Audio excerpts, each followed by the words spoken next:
My name is Aylani, and I'm 67 years old. I never thought a single sentence from my niece could change how I saw my whole family. When she called me a nobody and everyone laughed, something inside me cracked.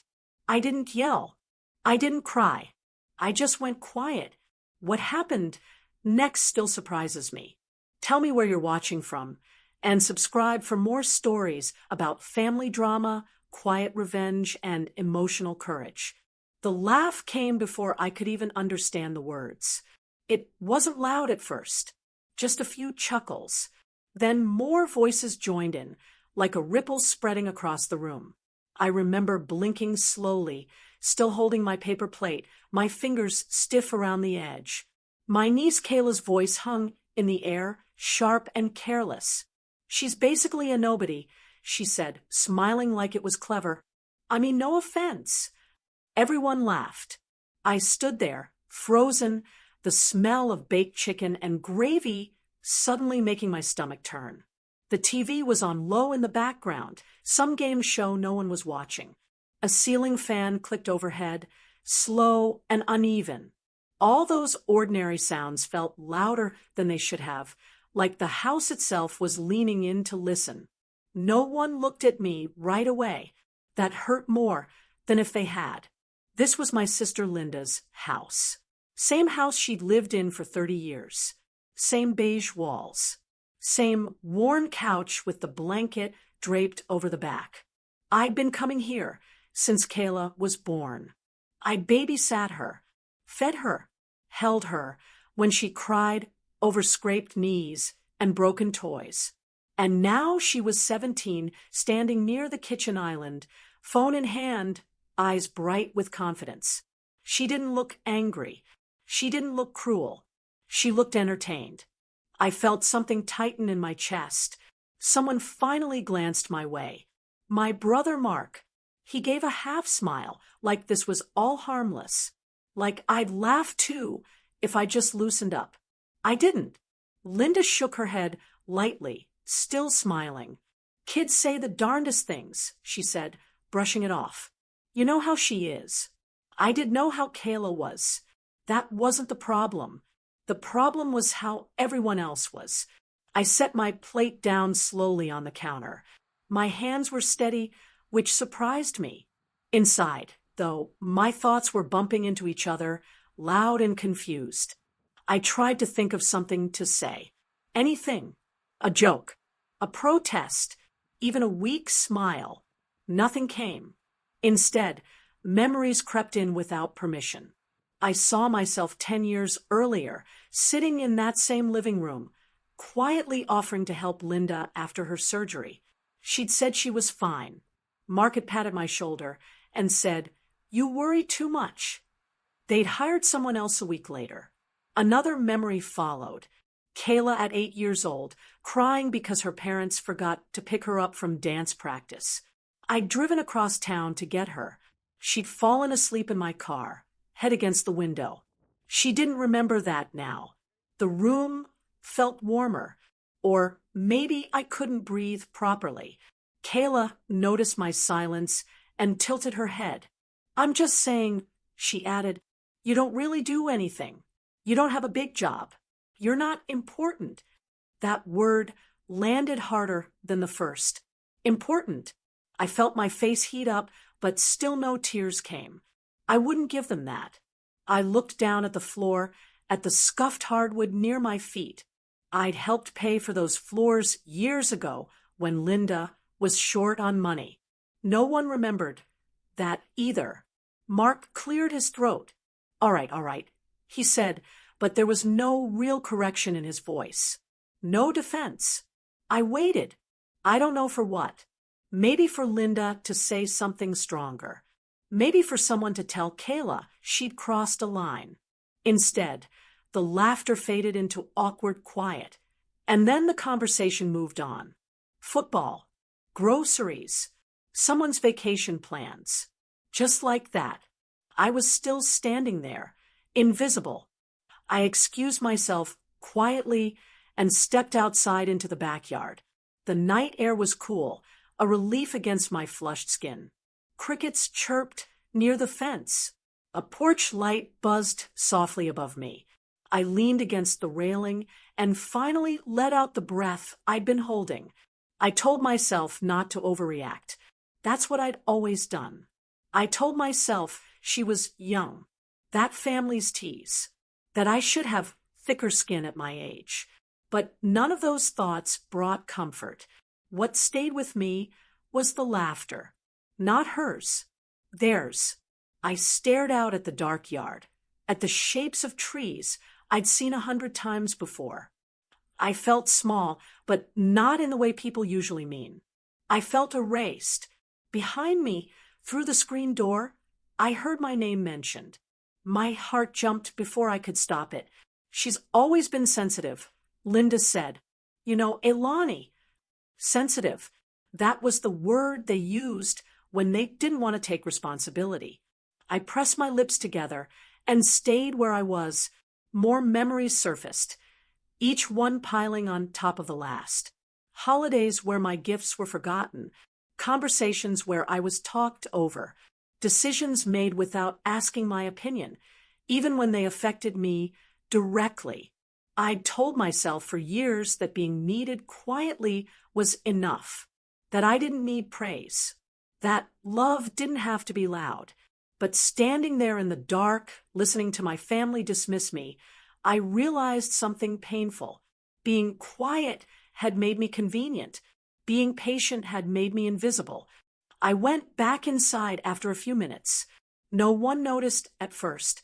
Kayla was laughing at something on her phone. Mark was pouring himself another drink. Linda was stacking plates. I picked up my purse from the chair, where I'd left it.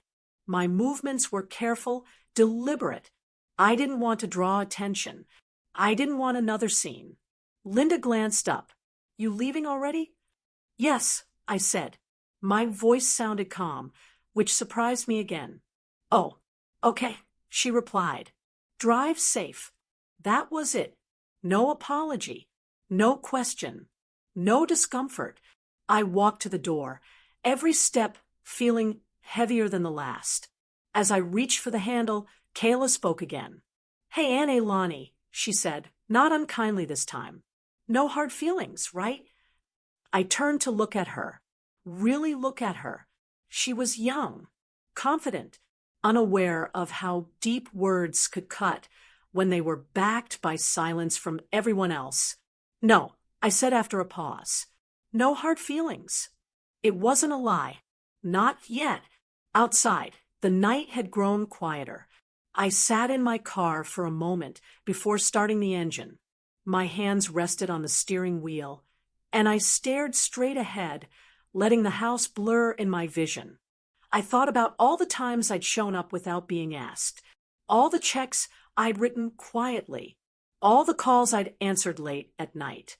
A question formed in my mind, simple and unsettling. What would happen if I stopped? The engine started with a low hum. I drove away slowly, the streetlights passing one by one. My chest ached, but beneath that ache was something else. Not anger. Not yet. Clarity. That night, lying in bed, I replayed the scene again and again. Kayla's voice, the laughter, the way no one had stepped in, each detail sharpened, not dulled, with time. I didn't sleep much. By morning, the hurt hadn't faded, but it had changed shape. It had turned into resolve, and that was something my family had never seen from me before. The night had grown colder than I expected. The hum of my car engine faded as I parked at the edge of a dimly lit lot tucked behind an old, shuttered gas station on the outskirts of town. Street lights flickered unevenly, casting long, jittery shadows across the cracked pavement. I kept my hands tight on the wheel, not because I was scared, but because I needed the moment to feel real, to let the decision I had made sink in. I was gone. Not angry, not desperate, just gone. The thought was both terrifying and freeing. I glanced in the rearview mirror and saw nothing but the dark outline of the road stretching back to Linda's house. The house where laughter had cut deeper than any blade, where Kayla's words had pierced me, sharpened by everyone else's laughter. I swallowed hard, letting the weight of the night settle on my shoulders. It wasn't just humiliation. It was every quiet dismissal I'd endured, every time my opinions were overlooked, every gesture of care unacknowledged. Tonight, it all converged into a single resolute thought. I would not be seen as a nobody anymore. Not for them. Not tonight. I got out of the car, the cold night air biting at my skin, making me shiver despite the jacket I had thrown on in haste. My bag, small, just enough for essentials, was on the passenger seat. I checked quickly. Wallet, phone, a notebook, and my mother's old scarf tucked away for comfort. A flashlight, some granola bars, and a water bottle. Nothing extravagant. Nothing that would call attention. Just me, enough to disappear. I walked a short distance from the car, my boots crunching softly on the gravel. The town was quiet, silent, almost too silent. Occasionally, a dog barked somewhere far away, or the wind rustled through the leaves along the edge of the lot. I paused and took a deep breath, letting the smells of the night wash over me. Wet asphalt, damp leaves, the faint scent of distant wood smoke. Everything familiar, yet now part of a world I was stepping away from. I thought about how easy it might be for someone to panic. After all, no one in my family had really known me to act independently. Quiet, predictable, dependable. That was me. And now I was breaking that mold, rewriting the rules. The irony wasn't lost on me. I was about to become invisible, yet more present in my own life than I had ever been. I decided to walk a little further down the empty road, leaving the lot behind. My plan wasn't fully formed. It never was. That was the point. I wanted the uncertainty, the unknown. The night felt like an accomplice, thick and dark, and holding its secrets. Each step echoed faintly against the quiet night, a soft percussion to accompany my thoughts. I found a small clearing at the edge of a woods, the trees silhouetted against the faint pre-dawn sky. I crouched, resting my bag beside me. Here, no one could see me. Here, the world seemed to pause. I ran a hand over the fabric of the scarf I'd brought, a gift from my mother long gone, and a wave of nostalgia hit me. She had always told me to value myself quietly, to care for others without expecting applause. I had done that for decades, for my family, for neighbors, for anyone who needed me. And now, I wondered, had I given too much of myself to people who didn't even notice? A sudden sound made me freeze, a branch snapping underfoot somewhere deep in the trees. My pulse spiked, but I didn't panic. I just waited. The sound came again, softer, further away. Whatever it wasn't coming for me. Still, the night had grown alive in ways I hadn't expected. Every rustle, every whisper of wind through leaves felt like the world responding to my departure. I realized that in leaving, I had awakened my senses. I was noticing the world for the first time in years. I pulled out my notebook and began scribbling, not planning, not plotting, just writing down thoughts that had built up like pressure for too long. Each word was a release, a confession, a small reclaiming of my own voice. I wrote about Kayla's words, my family's laughter, the hollow comfort of sensitive or convenient labels they had placed on me. I wrote about how I felt invisible, and then how I would step into visibility on my own terms. Each sentence made the silence of the woods feel less empty. The first hints of dawn began to touch the horizon with a pale, gray light. I could see the outlines of the trees better now, the path stretching before me like a ribbon into the unknown. I stuffed the notebook back into my bag and decided to move on. Walking now, the world felt different, as though I had crossed an invisible threshold.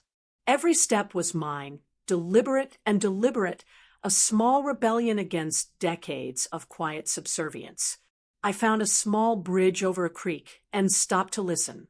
Water trickled over rocks, soft and constant. I thought of how my life had been like that stream. Consistent, unnoticed, flowing around obstacles, quietly sustaining others while being overlooked myself. I imagined the family panicking this morning, realizing I was gone. I wondered if they would call the police, or if they would simply look at each other and feel confusion and guilt. And, strangely, I didn't feel sorry for them. Not really. Not yet. As I continued walking along the side road that led deeper into the countryside, I spotted a small diner, its neon sign flickering weakly. The smell of coffee and fry grease drifted through the air. I paused, debating whether to stop. I was invisible, yes, but a hot cup of coffee and some breakfast felt like a necessary comfort. I stepped inside, greeted by a sleepy cashier who barely looked up. I ordered coffee and a breakfast sandwich, keeping my eyes low, watching the few other patrons. Everyone was wrapped in their own worlds, oblivious. And I liked that. I sat by the window, sipping slowly, feeling the warmth spread through my hands and chest. I thought about what I would do next, and the first real smile of the day tugged at my lips. It wasn't joy. Not yet. But it was relief. Relief to be seen by no one but myself. After breakfast, I walked out, my bag slung over my shoulder. I knew I couldn't linger in one place too long. I needed movement, needed to stay just ahead of their awareness. The town had its routines, its predictable paths. I had broken mine. The thought was delicious. A car approached from the opposite direction, headlights cutting through the soft morning fog. I stepped aside, feeling the tires hum over the pavement. The driver gave me a casual wave, a reminder that life continued around me. They had no idea who I was, no idea of the storm I had left behind. I felt a strange mixture of invisibility and power. I found a patch of woods bordering the road, dense and quiet, and slipped inside. The ground was soft with fallen leaves, damp from an earlier rain. Each step muffled by the foliage felt like a reclamation of my own pace. Here, no one could track me, and for the first time in decades, I felt untethered. Not reckless, not impulsive, untethered. Hours passed. The sun rose higher, soft beams cutting through the canopy in thin streaks. Birds called in the distance, a gentle chorus that contrasted with the tension still thrumming beneath my skin. I paused, leaning against a tree, listening to the forest around me. Each sound was a reminder of how long I had been silenced and how much life had continued around me without noticing. I thought about calling someone, maybe a friend, to reassure myself that I existed outside my family's world. But I didn't. Not yet. I wanted the solitude, the space to process what had happened, to understand why their laughter had hurt me so deeply and why it had triggered this desire to vanish. As midday approached, I discovered a small creek running through the woods, its water clearer than I expected. I bent down to drink and refill my bottle, the cool water soothing my parched throat. I watched the currents twist around rocks, reminding me of the twists of my own life, quiet, overlooked, constantly rerouted by others' needs and choices. Now, I had the freedom to direct my own flow. A sudden rustle in the bushes startled me, and I froze, scanning the shadows. A deer, a young one, bounded past without noticing me. I laughed softly at my own tension, realizing how alert I had become, how alive the senses that I had dulled with routine had grown in just a few hours of walking. I set off again, moving parallel to a small dirt road I knew led eventually to a safe town, about 20 miles out. The walk was long and exhausting, but purposeful. I passed abandoned farmhouses, fields plowed and waiting for spring, the occasional farmhouse with laundry flapping on lines. Each sight was ordinary, mundane. And yet, for me, it was freedom. Freedom to observe without being judged, freedom to exist unseen. By late afternoon, I found a small patch of higher ground overlooking the road I had been following.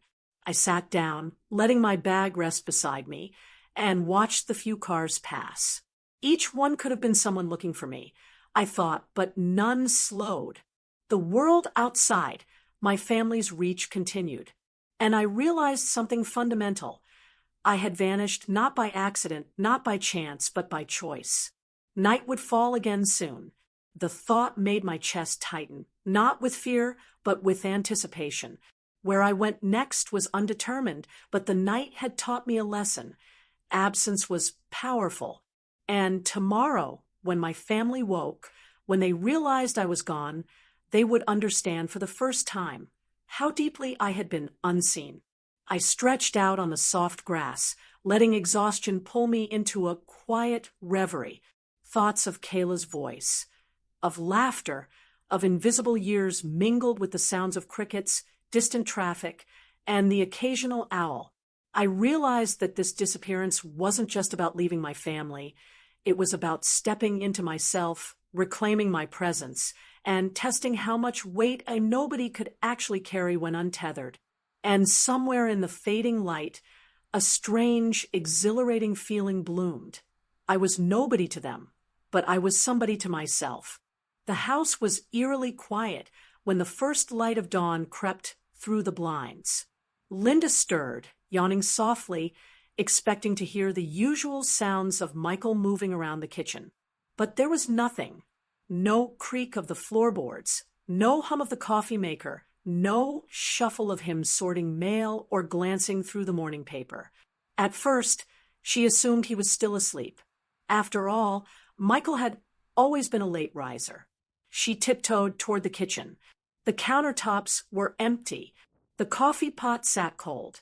His mug, his favorite, chipped at the handle, was gone. Panic flickered in her chest. "Michael," she called softly, expecting an answer she didn't hear. Mark, her brother, emerged from his bedroom, rubbing his eyes. "Morning," he mumbled. Then he noticed the kitchen. He's not here?" Linda shook her head. "I thought he was asleep. But the car's gone." Her voice was flat, but the rising edge of fear made it tremble slightly. Mark frowned and walked over to the front door. He checked the driveway. Empty. He didn't just go for a walk this early, did he? Linda hesitated, the pit in her stomach growing heavier. Not at this hour, not without saying anything. Their exchange, quiet at first, began to spiral into frantic speculation. Voices grew louder as Kayla wandered into the kitchen, her hair still tousled from sleep, clutching her phone like a lifeline. "Where's Aunt Aylani?" she asked innocently, but her tone carried a subtle undertone of guilt. She noticed her mother and uncle exchanging worried glances and felt a shiver run down her spine. Mark ran his hand through his hair. "She's gone. The car's gone. Her bag isn't anywhere. Did she leave a note?" Linda shook her head again. I don't see one." Kayla's eyes widened. The laughter from last night, mocking, careless, returned unbidden. She felt her stomach twist uncomfortably, suddenly aware of the weight her words might carry. Mark grabbed his phone and started dialing, pacing quickly across the room.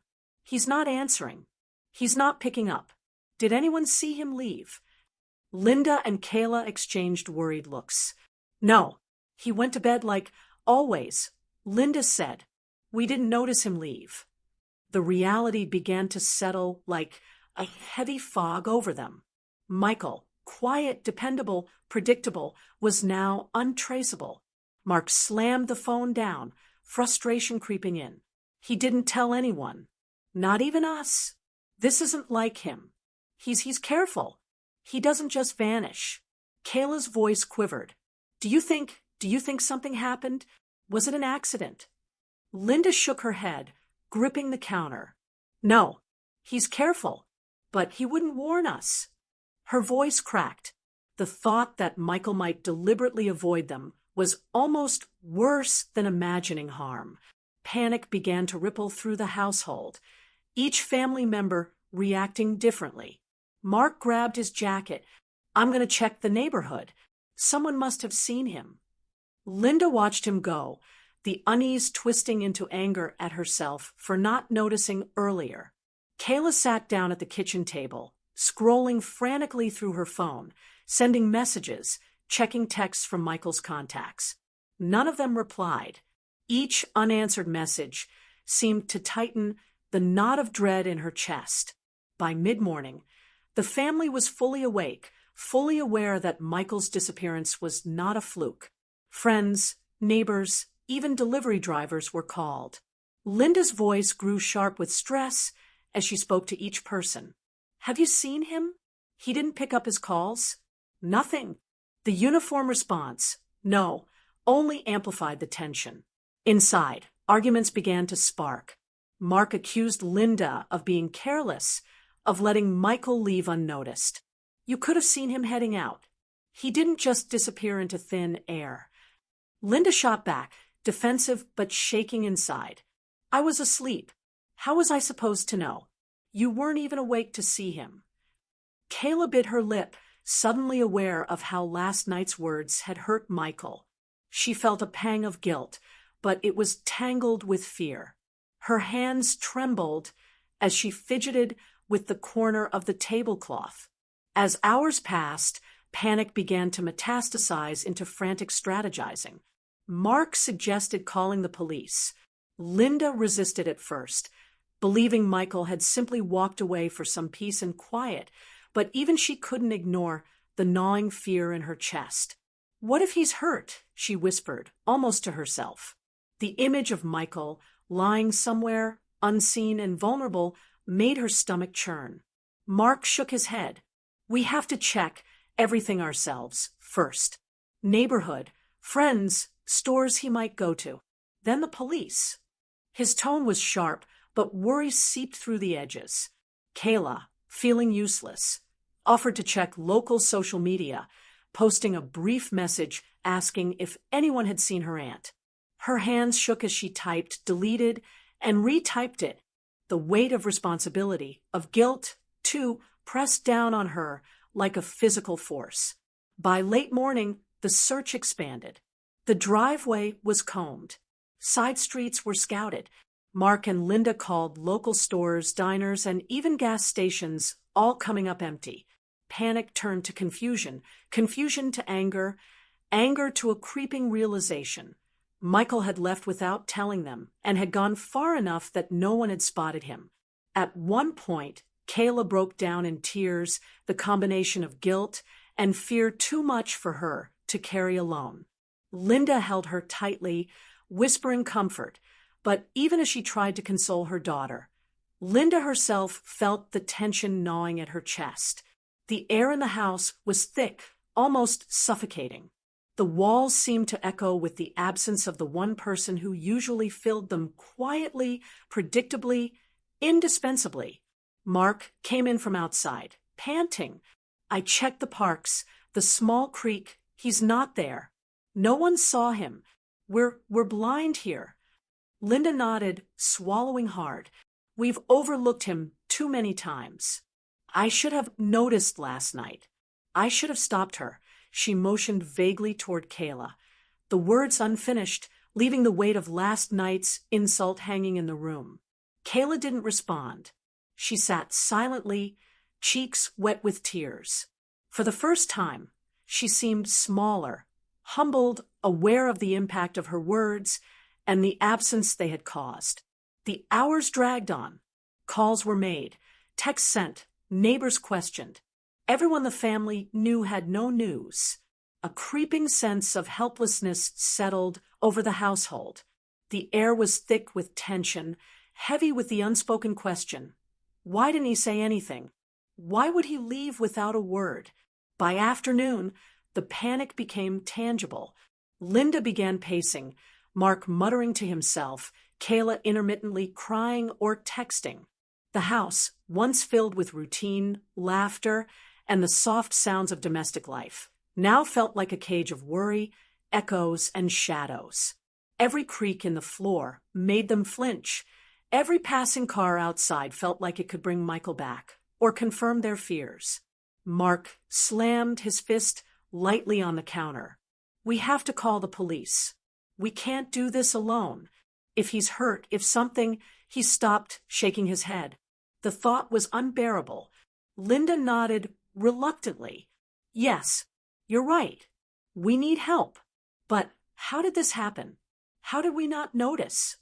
Kayla spoke quietly, voice trembling. I shouldn't have said those things last night. I didn't mean—" She choked, and no one had the heart to interrupt. The day stretched on, each minute like an hour. The family began to realize, painfully, that Michael had orchestrated his disappearance with intention. Every route, every possibility had been planned with care.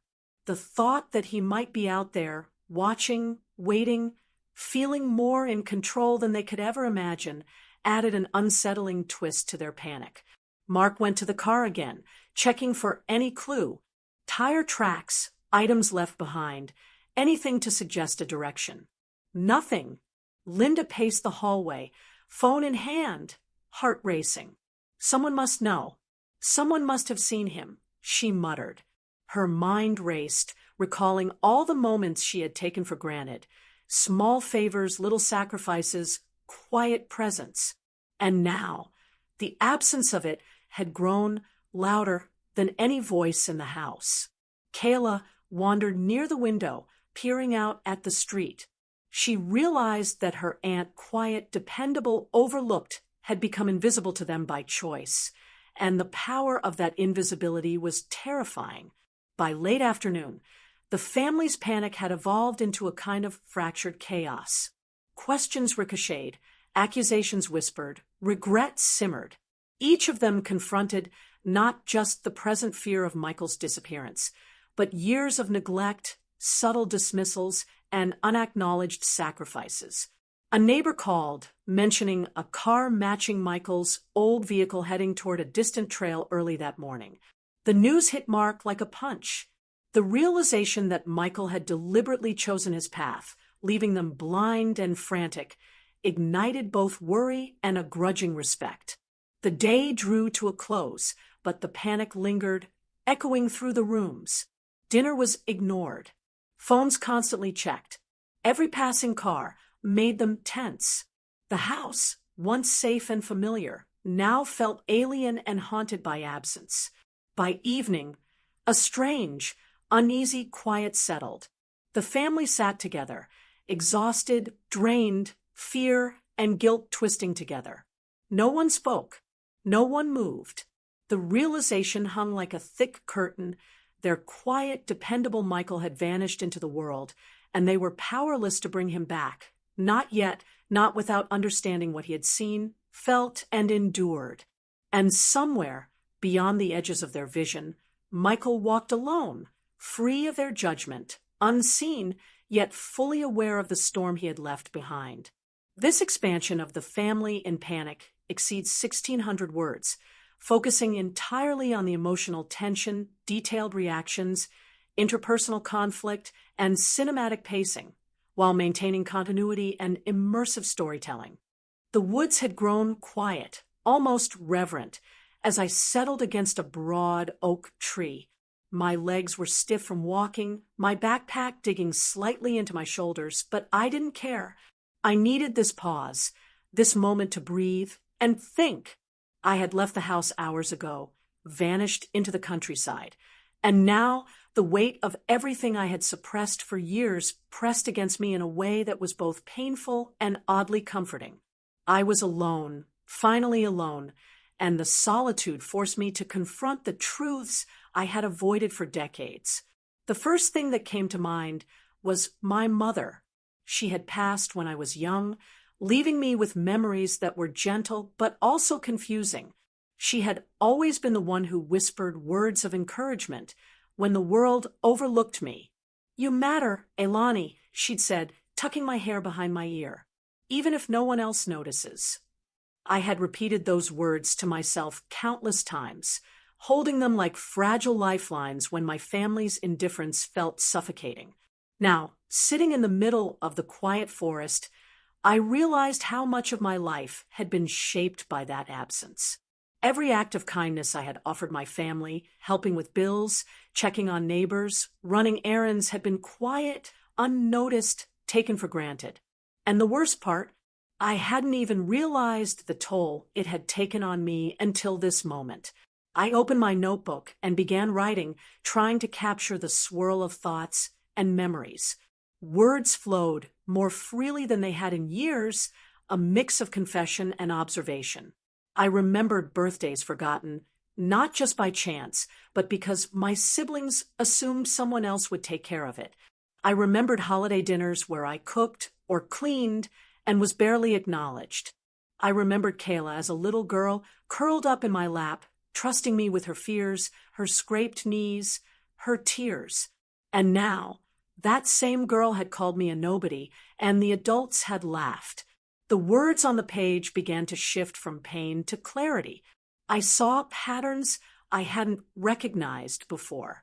My family had always dismissed me, not maliciously, but through neglect, through assuming my patience and quiet nature meant I could be relied upon endlessly without question. I had been the invisible scaffolding, holding pieces together while remaining unseen. A bird called somewhere in the trees above, breaking my reverie. I watched it hop from branch to branch, seemingly unaware of anything but its own survival. I envied that simplicity. I envied creatures that lived only in the present, unburdened by history, by expectation, by family. I thought about last night's humiliation again, Kayla's words, the laughter of my siblings, Linda's half-hearted defense. It all replayed like a movie on loop. But now, in the quiet of the forest, I examined it differently. It wasn't just a single insult.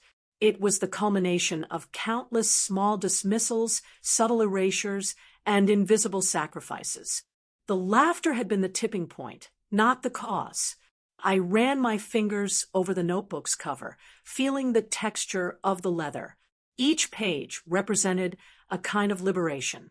I was writing not to plan revenge, not to craft a message to them, but to untangle my own thoughts, to understand why the absence of recognition hurt so deeply, to confront the mix of love, anger, and longing I had carried silently for decades.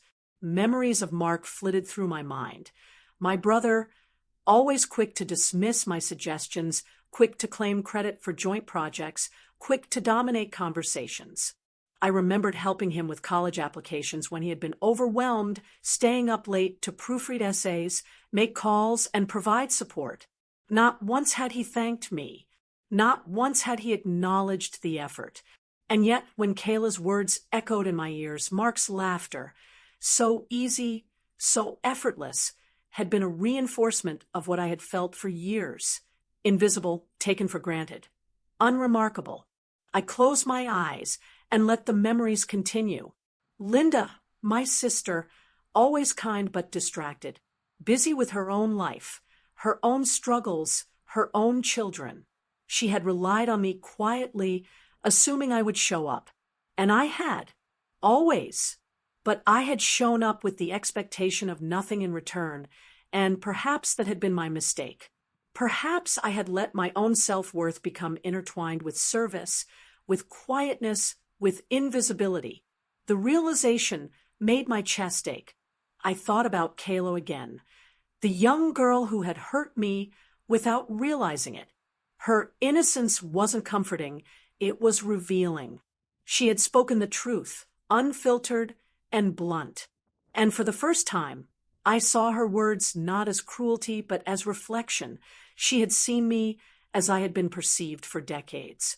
Nobody, invisible, unimportant. I ran a hand down my face, feeling the weariness of hours of walking, thinking, and confronting these emotions.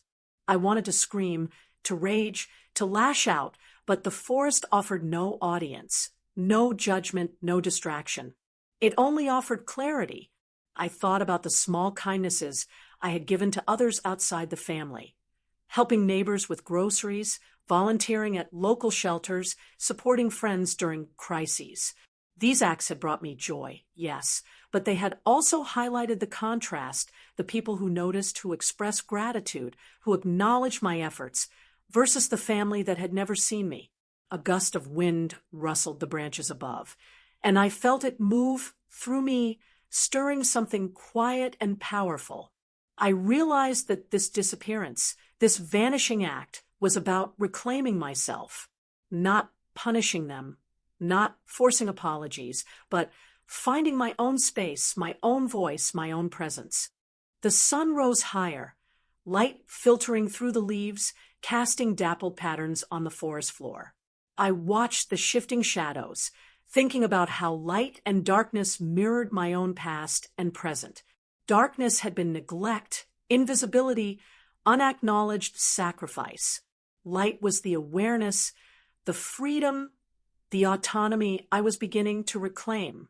I took a small sip of water from my bottle and listened to the distant hum of the wind through the trees. I imagined Michael, the part of myself that had endured so much, standing at the edge of the forest, considering his options, his feelings, his worth. The act of disappearing had created a space for introspection I had never allowed myself before. I realized that my absence could be a form of revelation, not punishment. I thought about forgiveness, about whether it was necessary. Perhaps the point wasn't forgiveness at all, but acknowledgement, recognition, understanding that my life, my efforts, my presence mattered, even if I had been invisible to those I loved the most.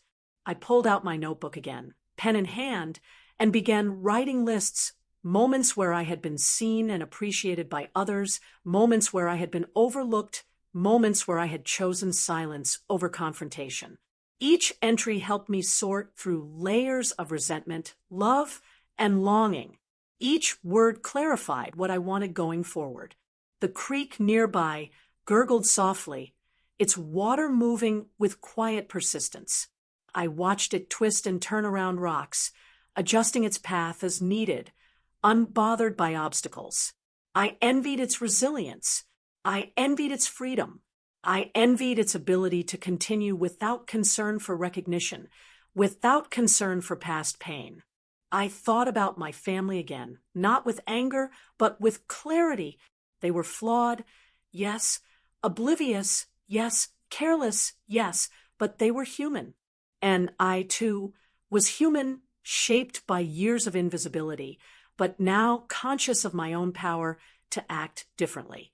I could vanish, yes, but I could also choose how and when to return, what boundaries to set, what expectations to demand, not from them, but from myself first.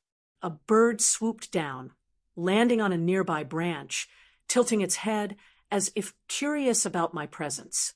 I smiled faintly, recognizing in that small act a reflection of my own newfound awareness. I had arrived at a place where observation, reflection, and patience had value.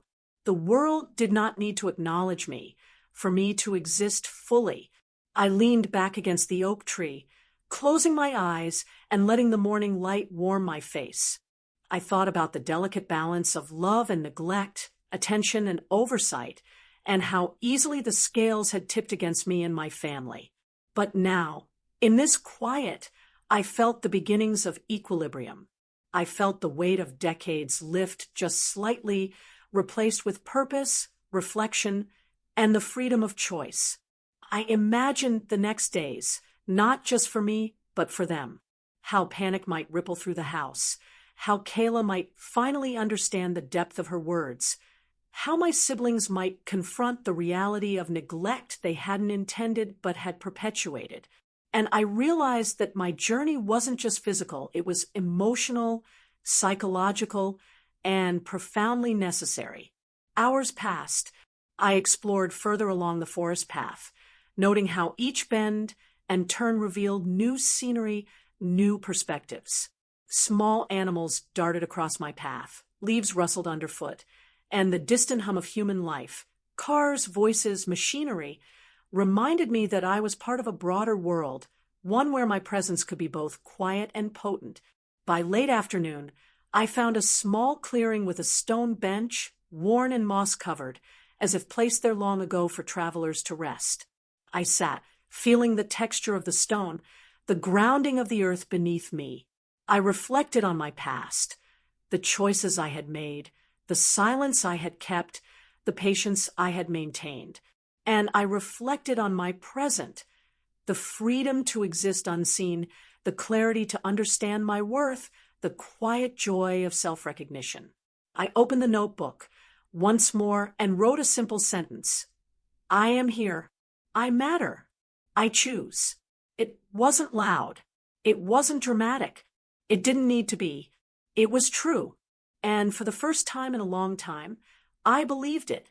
By the time the sun had dipped low, casting long orange shadows across the town, the tension in Linda's house had become almost unbearable. The day of searching, calling, and frantic pacing had left every family member exhausted, yet wired with a frantic energy that refused to settle. Mark had returned from checking the streets for the third time, his hair disheveled, eyes red from hours of worry. Linda sat at the kitchen table, arms folded, staring at the empty chair Michael had left behind. Even Kayla, usually so confident and unbothered, sat hunched over, silently scrolling through her phone as though sheer attention could will him back. The moment they realized Michael's absence was deliberate hit them like cold water. Slowly, unspoken understanding spread through the room. This wasn't an accident, a random walk, or a fleeting disappearance. This was calculated. This was Michael's choice. And for the first time, they had to confront the reality of how much they had ignored him for years. Linda broke the silence first. Her voice was quiet, hesitant, but carried the tremor of guilt. We didn't notice. We never noticed how much he did for us, how much he gave without asking for anything in return. Mark leaned against the counter, staring down at his hands. We laughed at him. We treated him like he was invisible, like he didn't matter. His voice cracked halfway through the sentence, the realization hitting him harder than he expected. Kayla's eyes welled with tears. I said things last night, things I didn't mean. I hurt him, and everyone laughed. And now he's gone. He's gone, and I don't know if he'll ever come back. Her voice was small, almost swallowed by the enormity of the guilt pressing down on her. The house, once familiar and comfortable, now felt alien, charged with a weight they had never noticed before. The walls seemed to echo Michael's absence, every corner a silent accusation. They began retracing the day, piecing together details they had overlooked, the quiet meals he always prepared, the small notes he left with reminders, the way he had quietly handled family problems without complaint. Linda's chest tightened as she realized how often she had brushed aside his contributions. The subtle dismissals, the half-hearted acknowledgments, the assumption that he would always be there, all became painfully clear now. Mark, pacing the kitchen, muttered under his breath, shaking his head. We treated him like a nobody. A nobody. The word, repeated aloud, was sharp, resonant, echoing across the kitchen. Kayla flinched at the sound, the weight of her own words from last night suddenly clear in a way she couldn't ignore. She hadn't just hurt Michael with her laughter. She had mirrored the family's indifference in one sharp, cutting sentence. As the evening shadows deepened, they realized that calling the police or posting notices would only locate him physically. What they truly feared now was the emotional distance, the fracture his disappearance had created. They had taken him for granted for so long that even his absence felt like a revelation. Mark spoke again, quieter this time, as though addressing the empty space in the house. He's teaching us a lesson, and we weren't ready for it. Not really. Linda nodded slowly. I know, and we've got to accept that it's not just about finding him. We have to understand him. understand what we missed all these years. Kayla, still seated, whispered, "I hope he comes back. I hope he forgives me." Her words hung in the air, fragile and pleading, as if spoken aloud they might somehow reach him. The night deepened, and with it came a strange calm, almost like the world itself was waiting for their reckoning.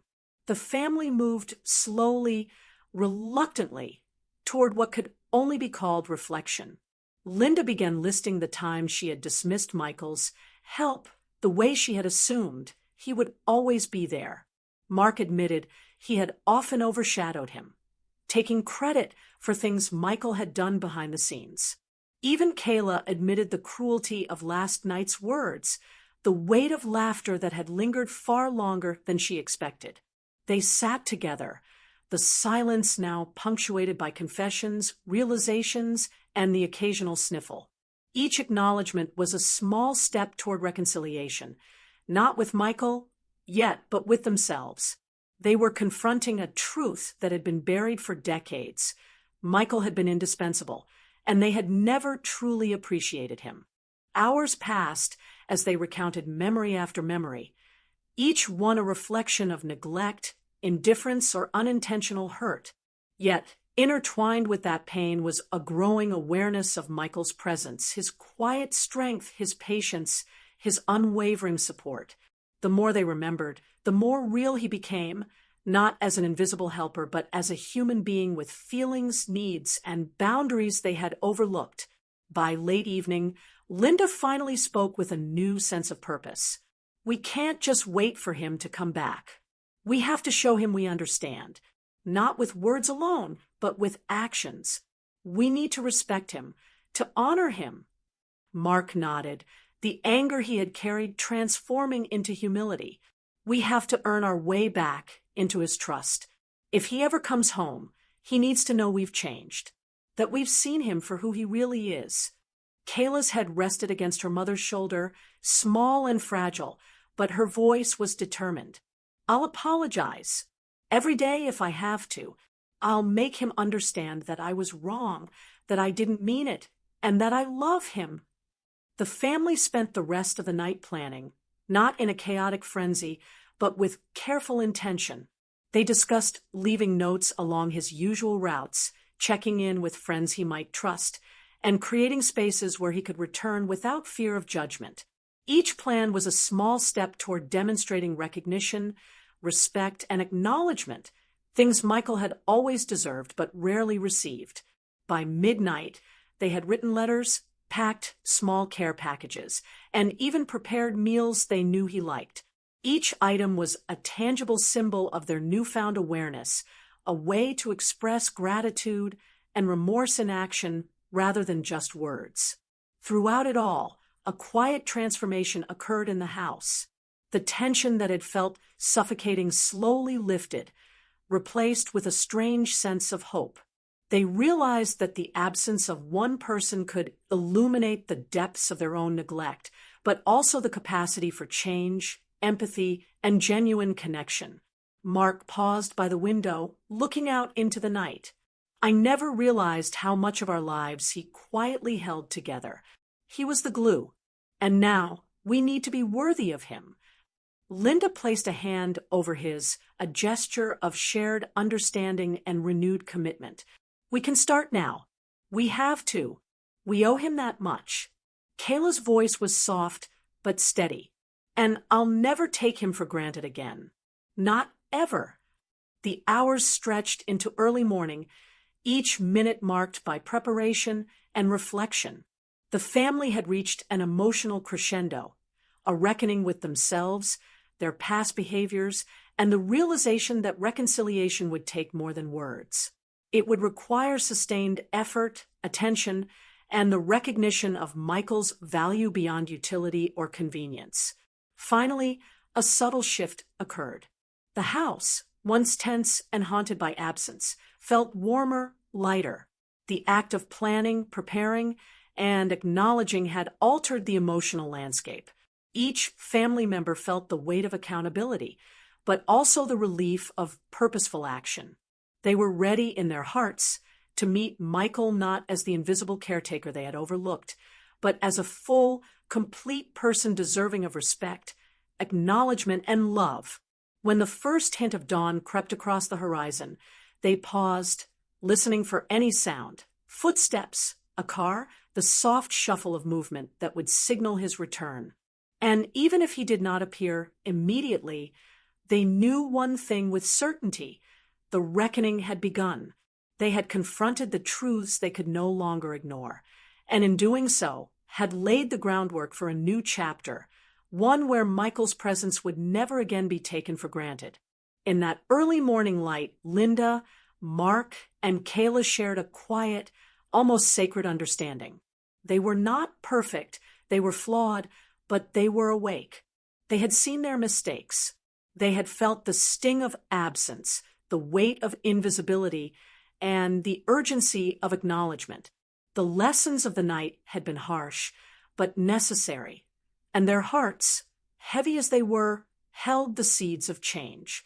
Somewhere beyond the horizon, Michael continued his journey, yet the ripple of his absence had transformed the family, and though they did not yet know when or how he would return, they understood the value of his presence as never before.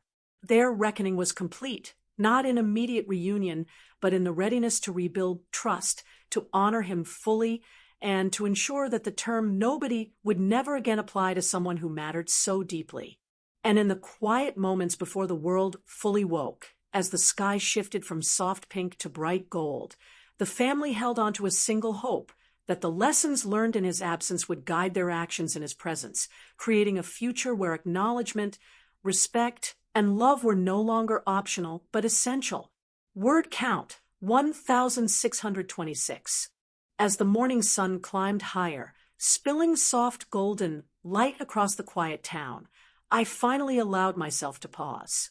I leaned against a weathered fence at the edge of the field I had wandered to, the grass brushing against my legs, the wind tugging gently at my hair. The world seemed alive in ways I had almost forgotten: birds calling across the open sky, leaves rustling in soft waves, distant voices carrying faintly from the road beyond. For the first time in what felt like forever, I could breathe without the weight of expectation pressing down on me. I had disappeared not to punish, not to seek revenge, but to find clarity, to reclaim a version of myself that had been drowned out for too long by laughter, by neglect, and by the quiet assumption that my worth was invisible. And in this stillness, I understood something profound. I was not defined by how others saw me, by the sharp edges of words, or by the careless gestures of those who claimed to love me. I existed fully, unshakably, even when unseen. I thought of my family, now awake and reckoning with their own guilt and awareness. They had felt the absence I had imposed, and though it pained them, it also opened a doorway to understanding, a chance for change, for recognition, for genuine connection. They would learn, slowly, that laughter at another's expense leaves scars deeper than most can see. That care cannot be assumed. It must be acknowledged. And that the quiet ones, the patient ones, the people who give without demanding attention, are often the strongest among us, carrying more than anyone could imagine. I allowed myself a small, rueful smile as I imagined them sitting together, tense but aware, reflecting on every overlooked moment, every small kindness I had offered, every word they had laughed at without thinking. Perhaps Kayla would finally understand how words could wound, how thoughtless humor could echo longer than intended. Perhaps Mark and Linda would see the depth of my loyalty, my patience, and the quiet force of my presence. Perhaps for the first time, they would truly see me not as a convenient helper, not as a quiet fixture of their lives, but as a person who mattered, whose absence could shake their world, and whose presence could transform it. And yet, as I stood there in the field, the realization that this journey had only just begun filled me with both awe and resolve. I had no immediate plans to return, no sudden desire to reinsert myself into the family rhythm as it had been. Instead, I carried with me the knowledge that I had reclaimed my voice, my choices, and my identity. I could walk unnoticed if I wished, or I could choose to return on my own terms, on my own timing, armed with the certainty that I would never again allow myself to be treated as a nobody. In that quiet morning, with the sun warming my face and the world stretching endlessly before me, I felt a rare, exhilarating freedom. I was seen not through the eyes of others, but through my own. And perhaps that was enough. Not just enough, but everything. I was Aylani. I was here, I mattered, and I had finally discovered the courage to ensure that in the eyes of the world and in my own heart, I would never again be invisible.